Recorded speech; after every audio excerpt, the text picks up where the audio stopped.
So just some rosy things. Ito yung aking rear caliper. Nakaangat yan. Wala akong preno sa likod ngayon dahil yan, ito nabali yung saksakan sa bracket. So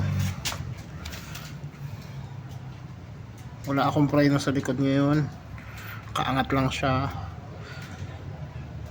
At pupunta ako sa machine shop para magpapabricate na ng bagong ganito nagawa sa bakal. Itong isang buong bracket na to, ganito sa dulo. Gastos malala, pero sa bagay